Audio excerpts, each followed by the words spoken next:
અમદાવાદ મહાનગરપાલિકાના જંગમાં હવે ઉમેદવારોનું ચિત્ર સ્પષ્ટ થયું, જ્યાં શહેરના 48 વોર્ડમાં ક્યાંક રસાકસી તો ક્યાંક સીધો જંગ જોવા મળી રહ્યો છે। ખાસ કરીને દરિયાપુર અને બેરામપુરા જેવા વિસ્તારોમાં ઉમેદવારોની લાંબી યાદી જોવા મળી રહી છે। દરિયાપુરમાં સૌથી વધુ 23 ઉમેદવારો વચ્ચે કઠિન ટક્કર, જ્યારે બેરામપુરા અને સરસપુરમાં 22 ઉમેદવારો મેદાને। પશ્ચિમના વિસ્તારોની વાત કરીએ, જ્યાં મર્યાદિત હરીફો વચ્ચે ખરાખરીનો જંગ જામશે। પશ્ચિમ અમદાવાદના પોશ વિસ્તારો જેમ કે થલતેજમાં 7, જોધપુરમાં 9 જેટલા મર્યાદિત ઉમેદવારો હોવાથી અહીં મુખ્ય પક્ષો વચ્ચે સીધો જંગ ખેલાશે। અરવલ્લીમાં મુખ્યમંત્રીની સભાને લઈને રાજકીય માહોલ ગરમાયો। સાઠંબા ખાતે વિકાસ સંકલ્પ યાત્રા અંતર્ગત જાહેર સભાનું આયોજન કરવામાં આવ્યું છે, જે જિલ્લા અને તાલુકા પંચાયતની ચૂંટણી માટે મહત્વપૂર્ણ માનવામાં આવી રહી છે।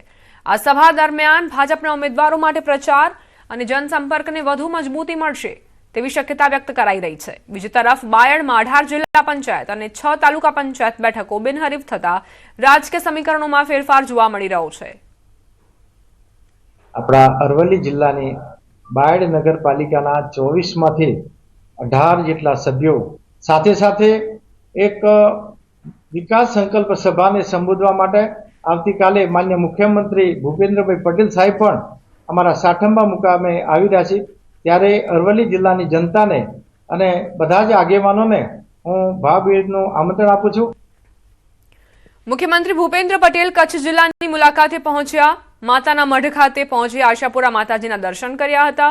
ત્યારબાદ તેમણે દયાપર ખાતે યોજાયેલી વિકાસ સંકલ્પ સભામાં હાજર રહ્યા, જ્યાં ભાજપના આગેવાનો દ્વારા તેમનું સ્વાગત કરાયું। સ્થાનિક સ્વરાજની ચૂંટણીઓને ધ્યાનમાં રાખીને મુખ્યમંત્રી આજથી કચ્છ જિલ્લામાં પ્રચાર અભિયાનનો પ્રારંભ કરશે। વડોદરાના પશ્ચિમ વિસ્તારમાં પોસ્ટર લગાવવાની ઘટનાએ ભારે ચર્ચા જગાવી, જ્યાં માસ્ક મેન નામના ઇન્સ્ટાગ્રામ આઈડી પરથી પોસ્ટ કરાયેલા વિડીયોમાં માસ્ક પહેરેલો યુવક વોર્ડ નંબર 10માં પોસ્ટર લગાવતો જોવા મળ્યો।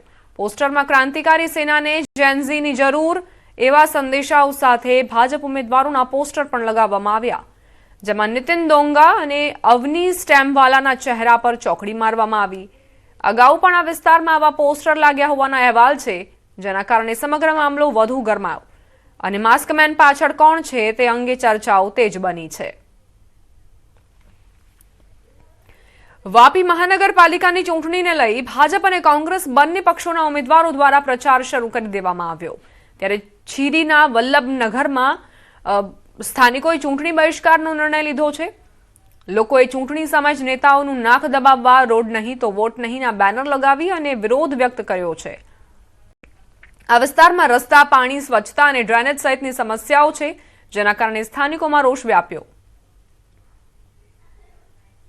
વલસાડ જિલ્લામાં સ્થાનિક સ્વરાજની ચૂંટણી માટે ભાજપ અને કોંગ્રેસ બંને પક્ષો દ્વારા પ્રચાર ઝુંબેશ તેજ કરી દેવામાં આવી છે। જો કે સૌથી રસપ્રદ મુકાબલો આ વખતે વાપી મહાનગરપાલિકામાં જોવા મળી રહ્યો છે। વાપી મહાનગરપાલિકાના 13 જે વોર્ડ છે એની અંદર 52 બેઠકો માટે ચૂંટણી યોજાઈ રહી છે। ભાજપ અને કોંગ્રેસ સાથે આમ આદમી પાર્ટીના પણ ઉમેદવારો ચૂંટણી જંગમાં છે। અત્યારે પ્રચાર ચાલુ કરી દેવામાં આવ્યો છે, પરંતુ કેટલાક વિસ્તારોની અંદર છે સ્થાનિક જે અહીંયા આગળ જે સમસ્યા છે તેને લઈ અને લોકોમાં નારાજગી પણ सरकार काम नहीं कर रही और हम लोग यहाँ तक कि कलेक्टर के पास गए, सबको यही बोलता है विवाद है तो कोई हल भी उसका होएगा ना। हर मर्ज का दवा होता है साहब, कम से कम जनता जनार्दन अगर 50 बार कई बार 25 साल से हम लोग इनको वोट दे रहे हैं, हमारा रास्ता बनाते हैं साहब और हमारा कोई इनसे विरोध नहीं है। रास्ता, पानी और लाइट। અમારા નાના નાના છોકરાઓ છે, અમે પણ લેડીઝ છીએ। વરસાદ આવે ત્યારે આમ ઘૂંટણા વધારે પાણી ભરી જાય તો અમે જઈએ ત્યારે બહુ પરેશાની થાય। મારા હસબન્ડ અને મારા 2 છોકરાઓ છે તે પડી ગયા 3 વાર, તેને બહુ ઈજા થઈ। એટલે અમે આજ માંગ કરીએ કે આ રોડ બનાવીને અમે આપી દો, નહીં તો અમે વોટ નથી આપીશ। इस बार वोट नहीं देंगे अगर रोड नहीं बनेगा तो। आप कितने टाइम से रहते हैं? અમે અહીંયા 15 વર્ષથી રહીએ છીએ। અમને બહુ તકલીફ છે અહીંયા।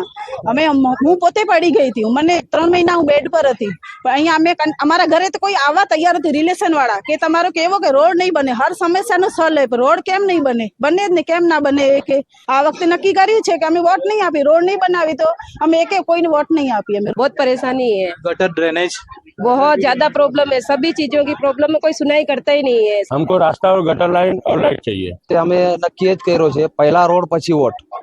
કેટલા વોટ હશે અહીંયા આગળ વિસ્તારમાં? વોટર તો છે અહીંયા 500 છે।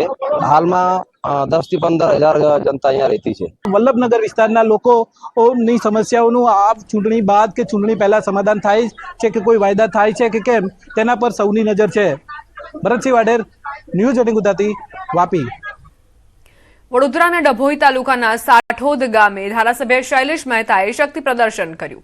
મોટી સંખ્યામાં ભાજપના કાર્યકરો સાથે તેઓ સાઠોદ ગામે પહોંચ્યા હતા, જેના કારણે વિસ્તારમાં રાજકીય માહોલ ગરમાયો. ધારાસભ્યના આ શક્તિ પ્રદર્શનના કારણે વિરોધ પક્ષમાં ચિંતાનો માહોલ જોવા મળ્યો. નોંધનીય છે કે આ ગામ તાલુકા કોંગ્રેસ પ્રમુખ સુધીર બારોટનું છે, છતાં ધારાસભ્યને ઠેર ઠેર આવકાર મળતો જોવા મળ્યો. સમગ્ર વિસ્તારમાં કાર્યક્રમને ધ્યાનમાં રાખીને પોલીસનો ચુસ્ત બંદોબસ્ત ગોઠવવામાં આવ્યો હતો.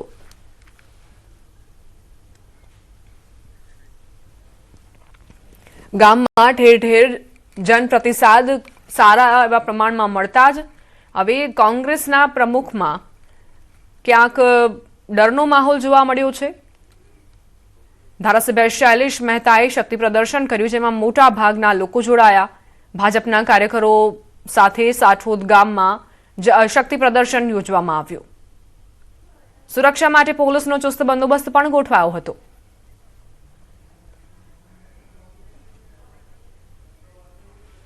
હવે નજર કરીશું સમાચાર સુપરફાસ્ટ પર. બિનહરીફ બેઠકોનો આંકડો 500 ને પાર થયો. ભાજપની 500 સહિત કુલ 525 જેટલી બેઠકો બિનહરીફ નોંધાઈ. કોંગ્રેસે પણ મતદાન પહેલા જીતનું ખાતું ખોલાવ્યું.